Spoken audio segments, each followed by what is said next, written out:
discussion about the future of Puerto Rico and the Caribbean. My name is Whitney Ennis. I'm the Vice President of Marketing here at Trailer Bridge. And today I'm joined by our President of Ocean, Tony Kvasnicka, and our CEO, Mitch Luciano. So thanks for being here today, guys. Thank you, Whitney. So we have had a lot of change, and so I thought it was good for us to sit down and have a discussion. There's also a lot of opportunity in the Caribbean market that I'd love to get your insights on. But before we really dive in, Trailer Bridge has been in the Puerto Rican trade lane for more than 30 years. But for those who maybe aren't as familiar with our legacy and why Trailer Bridge was started, how it was started, Mitch, could you kind of clue them in a little bit on that? Yeah, I think it's one of the greatest honors I've had in my career in logistics and transportation is actually being ahead of leading a company that was started by Malcolm McLean. Right, he's if you look at the story of him, he's an incredible history in the transportation industry, from a truck driver to trucking companies to starting ocean liners to creating the international container business as we know it today. Back in the 50s, he was the first one from New Jersey to Houston to put containers on a vessel, and this was his last thing.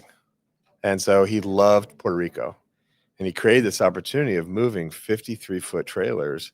Now it's containers, but back in the early 90s, it was trailers to Puerto Rico, and it changed the whole market. It changed the landscape of everything. And over time, the companies just continued to build. It was a very small market share back in the 90s, and now we're in the the mid 20s as a market share, and it's just continued to build on what he wanted to do. And I was fortunate enough to meet a lot of people that worked for him, and the stories were just amazing. And the legacy is amazing, and I'm honored to be able to continue that legacy going forward.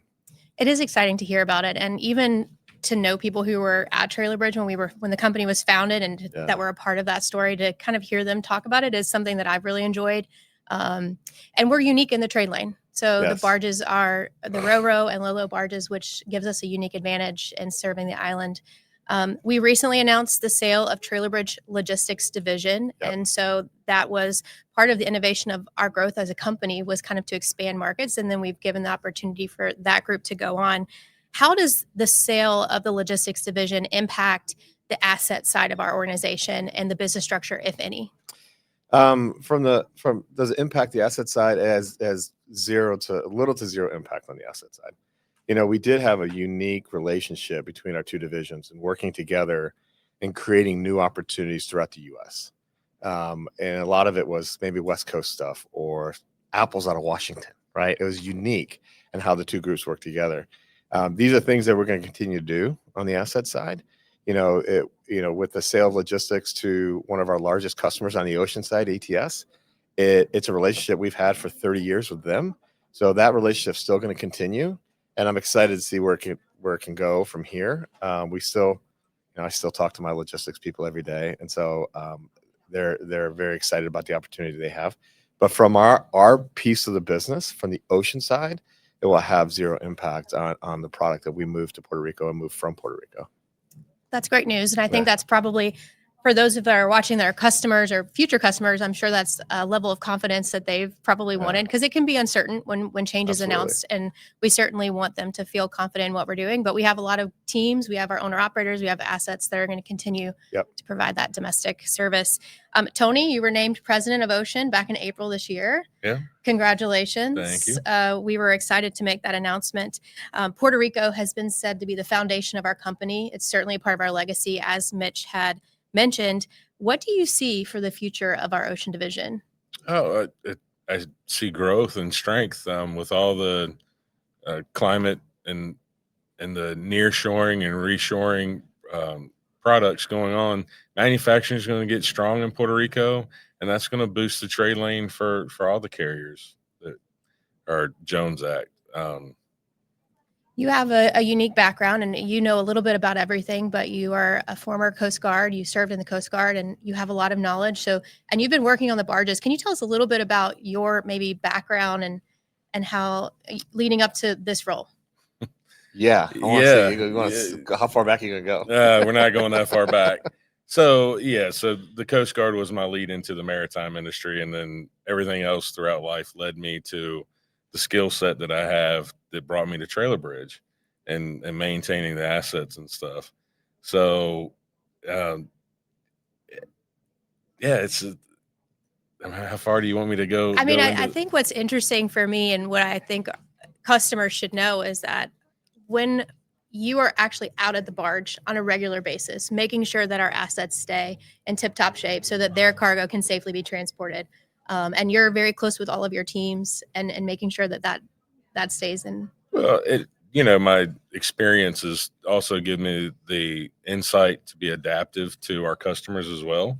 I know the limitations of what the barges can do, and that gives us a leg up in being able to accept all this unique freight that is coming in for all the growth in Puerto Rico that we're seeing.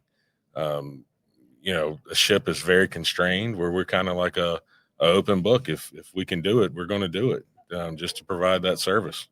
And I love that. And I think that's what our customers have loved. You've definitely hauled some unique cargo, made some adjustments, and we've made it happen, which is one of our taglines. The question is now to the both of you. What do you believe are the priorities moving into 2026 for the ocean division and the expansion even into the Caribbean market with our DR service? Go. Sure. I think, for obviously the Puerto Rico market and the Dominican market that we serve, there's some unknowns, right? There's some unknowns in the marketplace. I mean, with the economy itself, it's not just those markets, it's the U.S. market as well. But for us, the goal is to continue to maintain the service that we've always maintained. And I believe that we've seen a lot of growth in the Dominican, a lot of people moving from what's Mexico to the Pacific Rim in the Dominican, which is fantastic. And we used to be the only 53-foot provider. We're not the only one now, but we're the predominant one there. And with Puerto Rico, Tony just touched on it a little bit with manufacturing, it's a big push for the governor of Puerto Rico right now. And if that can there's a lot of facilities in Puerto Rico that just need to be refurbed. Mm-hmm. And if they can actually start creating more manufacturing and creating jobs, it's just going to be a bigger opportunity for the carriers and the marketplace. And for us, it's a bigger opportunity because obviously we're known for our service. And so continuing that and seeing the growth of the island, I think a lot of people are, realizing how easy and accessible it is to get to Puerto Rico. And I think that's been a big push and getting a lot more attention. I mean, heck, the three of us were just at an event the other day. We saw a little flyer that said, no passport needed Puerto Rican night, right? And we're like, that's the whole thing. You don't need a passport, okay? So there's this belief of you can't just get there on a driver's license. But, when I talk to people, I just spent time in Dorado or San Juan and Condado, and it was just amazing. And it's getting a lot more attention now. And when it gets more attention, people are visiting. I think we're going to see a lot of growth on the island. Is it going to happen in 2026? I mean, there's a lot of stuff that has to happen, but I think you're going to start to see the beginning of it. And I think you'll see the results in 27 and 28. Yeah. Yeah. I mean, I would think from the ocean side too, is maintaining our flexibility and our equipment to provide the service necessary to support that growth. That's my outlook for 26 is just being in the know. I mean, technology changes, freight changes. So just staying current and being a little predictive on where we need to be in 26, especially like Mitch said, in 27, 28, you're really going to see the rollout of all this build up to it. So we'll be ready.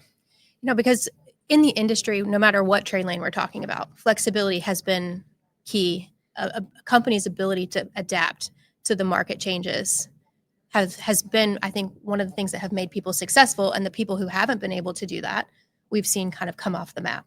And so I love that you look ahead to the future and say, this is something that is a priority for me and my team, is to maintain flexibility. Whenever we talk about the manufacturing and the nearshoring push that we do see and expect in Puerto Rico, as well as in the broader Caribbean market. I mean, we were in Washington earlier this year where we were talking about this with senators and congressmen, because the governor of Puerto Rico is making a push and she's putting a lot of effort into that. And there is a lot of energy to bring that back. What do we believe the market from the transportation side needs to be doing to be able to support that? Is there enough capacity in the market right now to support that type of growth to be what it was a decade ago? Because Puerto Rico used to be a major hub for medical manufacturing. Can the market take it? Does something need to change? No, I think there is capacity in the market. I mean, we were founded 30 some years ago. The other competition, same kind of history in the market. And, it fell off when businesses started fleeing to foreign ports and everything. Puerto Rico kind of got sidestepped a little bit.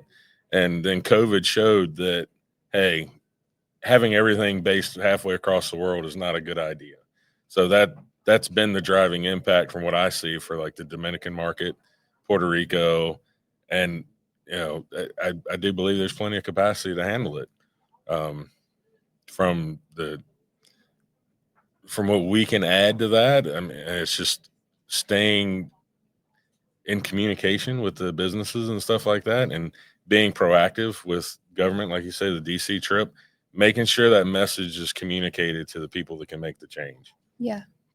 And helping new companies that are looking at these markets, helping them understand what the opportunities are for transportation to and from. Correct. Yep. Because if they've never been in this market, it may feel a little challenging. There's a lot of different things, like, we have a hurricane season to think about, maybe smaller feeder vessels. You're going to be on different types of vessels than maybe what you would be in the China to U.S. market. Did you have anything? That's a great example. I mean, a few years back when IKEA entered the Puerto Rico market, it was teaching them about the market. What can they expect? Everything really comes out of Jacksonville. There's a Houston service out there, but their product was coming out of Jacksonville, and it's just they're so used to international markets are different than this trade market, and so where in an international market, international carriers typically don't handle inland moves. When I joined Trailer Bridge 13 years ago now, 14 years ago, 13 years ago, it was something I was like, wait a second, we handle all the inland moves. And so it's teaching customers that, hey, you don't have to have all these different partners. We can go pick it up in Georgia or South Carolina or wherever it is and bring it onto our barge and then move it down. And so it's interesting to have conversations with people when they talk about entering Puerto Rico. And it happens a lot. There's a lot of times that someone will say, hey, I need you to talk to so-and-so, the thing about going into Puerto Rico, or this big box retailer is going to go in and they don't want to make any announcement, but what can they expect on transit, service, time availability, whatever it might be. And we're seeing a lot more of that. And that's great.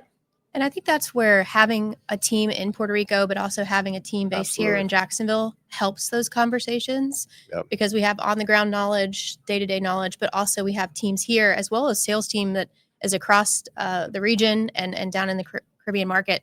They're having those types of conversations. Exactly. And have the real on the ground knowledge to be able to support. Keeping the finger on the pulse. Right. Now, we talk a lot about when we think about manufacturing, we think about those finished products that we want to become northbound into the U.S., but there's also infrastructure investments that have to be made. And so what type of cargo are you seeing that may be related to the construction of facilities or even the rebuild of Puerto Rico? Yeah. So we're seeing right now there's a lot of construction equipment tailored to remanufacturing the warehouses, getting them up to proper levels to go back into business. When Maria hit, it took out a lot of their infrastructure. So I think that's what the focus is right now. They have the buildings, they have the people. They just need to go ahead and get them up working again. And that's what I'm seeing in the freight coming across.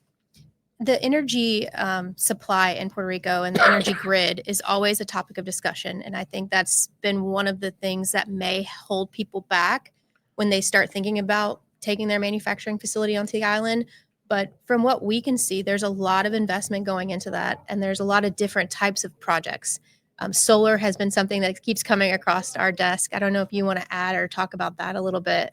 Well, I mean, solar and wind, technology advances at the blink of an eye. So, yeah, the power grid does need to be worked on, and they're putting in processes and they're rethinking of how to take these big substations offline, but still maintain power. So back, 3 or 4 years ago, it was way more of a concern than what I think someone should have today going into it. And the next year or two, they're just starting the phases to really get this thing rolling out. So the next year or two, you'll really see the benefits of what's been going on so far.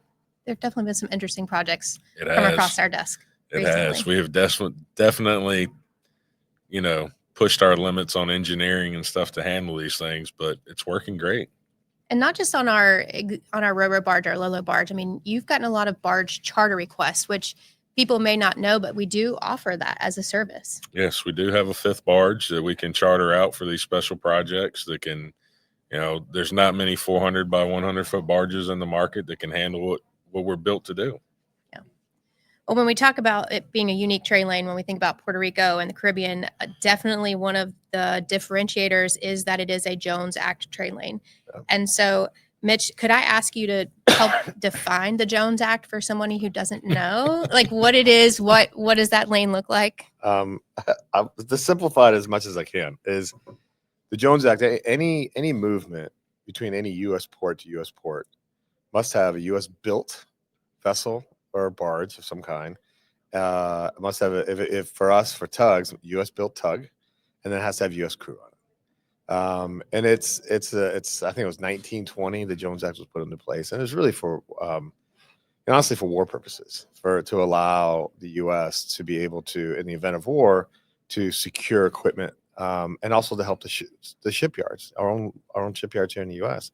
Unfortunately, over the last 5 years, the shipyards are not getting a whole lot of business. There's not a lot of investment into the Jones Act, but there still is investment, and there's still a lot of equipment out there. And so, to move anything, and out of Jacksonville, still 50+% of the product out of Jacksport being exported is Puerto Rico, is Jones Act.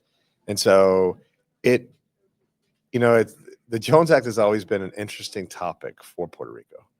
I think there's always been this belief that product is more expensive because of it. And it's actually the contrary, because when international rates went from $3,000 for a 40-foot container to $20,000 from a shipment from the Pacific Rim to Puerto Rico, our rates went up, I don't know, 2%, not even 2%. And we don't play in the game. There's more security in it, and for the consumer, and we don't play in that rate game, because everything ultimately gets passed down to the consumer. Yeah. We've seen this with the tariffs over the last 6 months, and the consumer's paying for it. So the Jones Act actually has a security blanket to the consumer on pricing, and we're not just going to jack up prices. None of us did that. And I think it's a good thing for Puerto Rico. It's a good thing, movements on the inner rivers of the United States, and those have to be Jones Act as well. And so it protects U.S. jobs, it protects U.S. shipyards, and it protects the consumer, and making sure that pricing just doesn't get out of hand. Yeah. Tony, you and I were discussing this on an interview recently, and the pricing definitely came up, and the ability to have that consistent pricing. There are naysayers to the Jones Act. I think what we learned when we were in Washington is that this current administration, there's energy around that, obviously, with American shipbuilding, American made.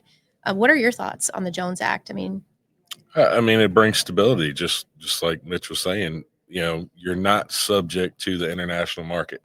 You can have an international crisis. You can have another breakout of some disaster somewhere, and the people that the Jones Act trade serves are kind of saved from that.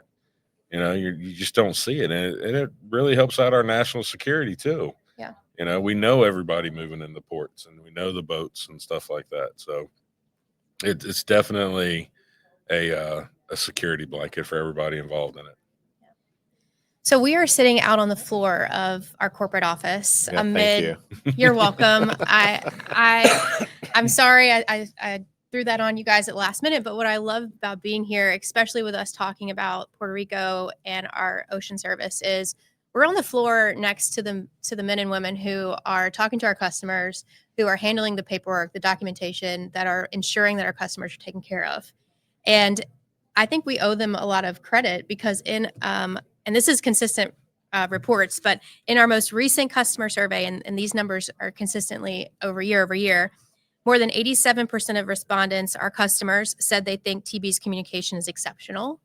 I don't think that comes to a surprise for us. And 98% of them said they were satisfied with Trailer Bridge's service. How is this team, from your perspective, achieving that type of success in this market?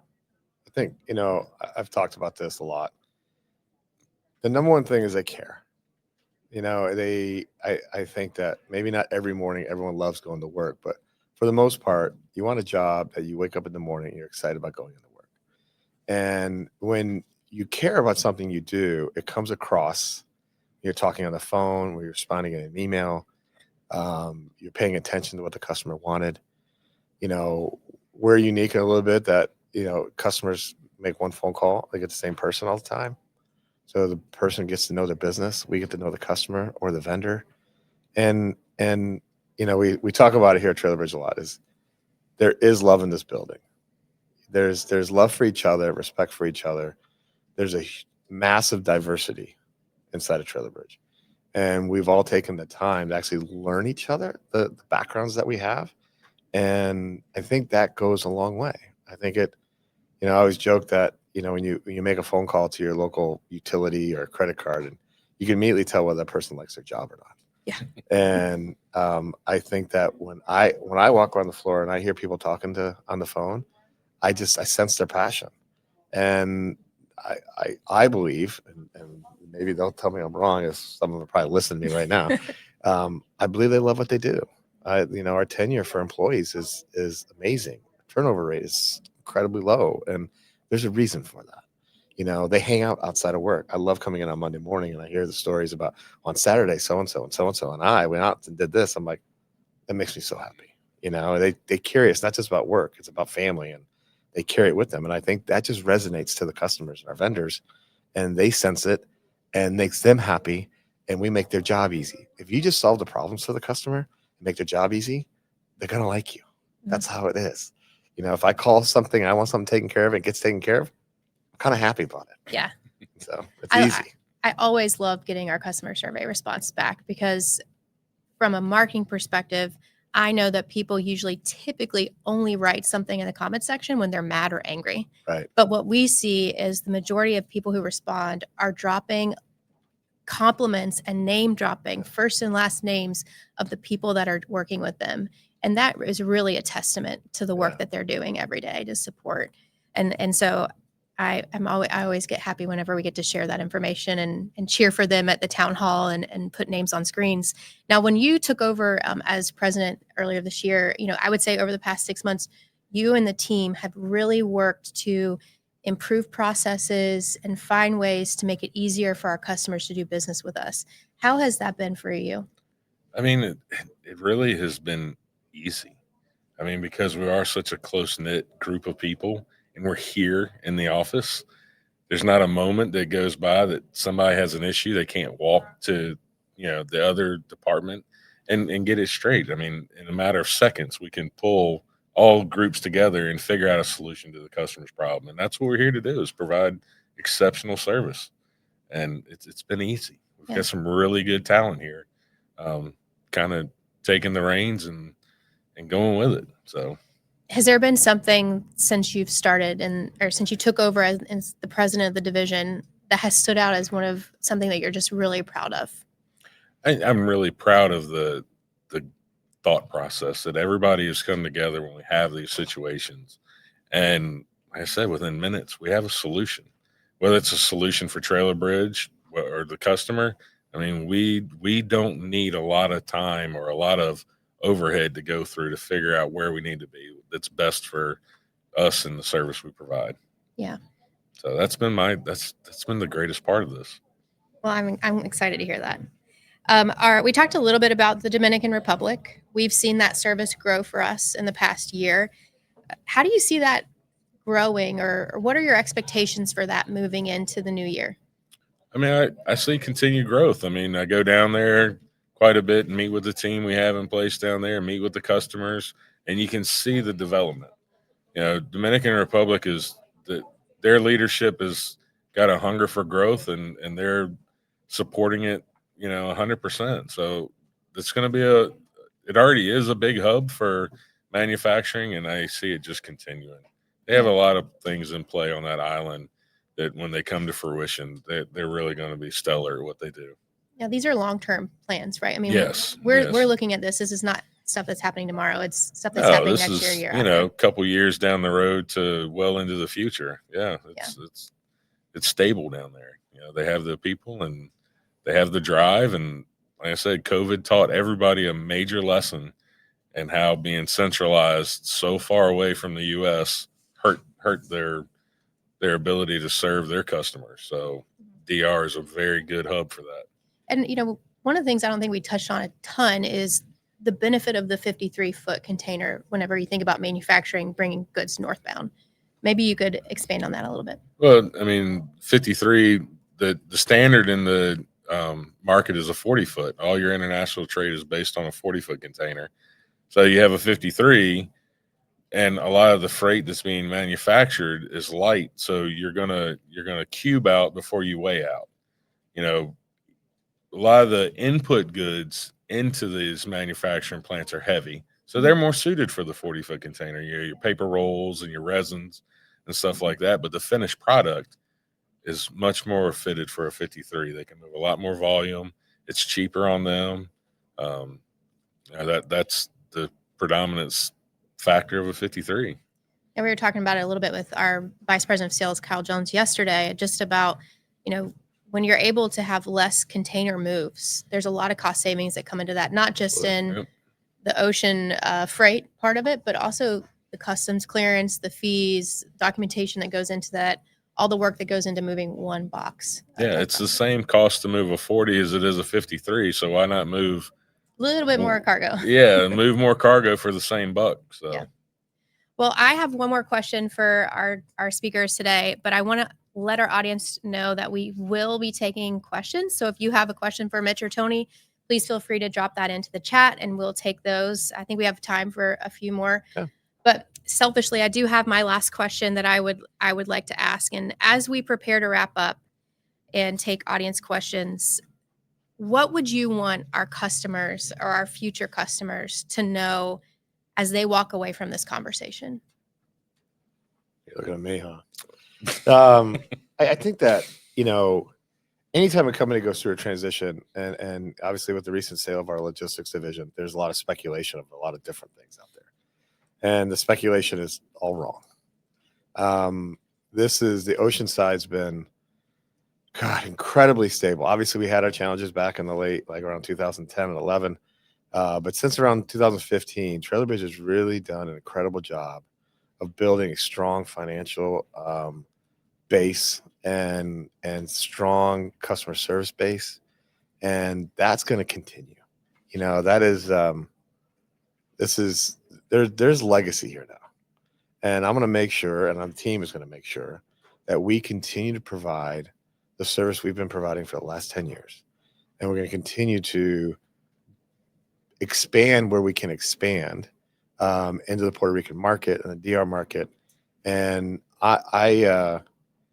it's 10, 11 years ago when I got the opportunity I have now, I heard a lot of no's. It was like, oh, no, we can't do that. Or no, we can't do this. And I was like, whoa. No, that's not it. And now I never hear that. It's, hey, I have a solution. You may not like the solution, but I have one for you. And I love that about the TB family, is their ability to provide solutions to everything. And that's going to continue because, we touched on a little bit, the market's going to change. Mm-hmm. And how do we be flexible with those markets? And this team is set up to be flexible for those markets. And that's what excites me, is like, honestly, a year from now, there's part of it like, what's going to happen? I don't know. Who's going to enter Puerto Rico? Who's going to enter the DR? What can we do about that? How can we be part of that? And I'm excited for those. That's what drives a lot of us, because you don't want to do the mundane stuff every single day, the exact same thing. That's why I've been in transportation for 28 years. It's not the same any day of the week. And I know it's not going to be the same going forward. And so the team's ability to be flexible and adapt to those things, that's what excites us all. Yeah, I mean, I really can't add more to that, because that's what drives me as well. I mean, it's, every day is a challenge, but it's exciting because you get to think, and we have a team here that allows think. I've never had the issue of going to leadership and say, hey, what do you think about this? And they're like, nah, that's just not a thing. So we take everybody's opinions in this, because we're in it together. So that's what excites me about the future. And that's what the customers can know, that we're gonna tackle their issues as a team. Yeah. Well, we have a question on the board, and what I think is interesting about this, because we didn't talk about it, is not only do we have the asset-based service into the Caribbean with our own barges and containers, but we also have an international division that's playing a role in this whole equation. The question is, where do you see the most potential for growth, Puerto Rico, DR, or new markets? And so I'd love to hear your answer, but I'd like to, if you could tap into that international service that we offer, because I'm not even sure if everyone in Puerto Rico and the DR knows that we have that capability to tag on to that asset-based service. So, I mean, I wouldn't be able to say, do I see more potential from our asset side in Puerto Rico or Dominican or some other markets? We are currently looking at other markets. I'm not going to touch on those too much yet because it's very preliminary, but we see the DR definitely growing. I see Puerto Rico growing with what the governor's doing down in Puerto Rico. So will they grow equally? Heck, I don't know, but I think they're both going to grow. And then with our international team, we got into this business, the international side of things, because of our Puerto Rican customers. They asked us to get into it.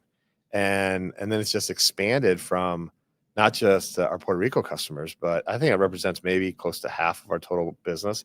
So the other half is US-based customers or customers from around the world. Mm-hmm. And that team has done an incredible job of advancing our goals and continuing to build up business. And so it's, customers obviously we're not going to work, our international team is not going to work with customers that ship 5,000 loads a year internationally, right?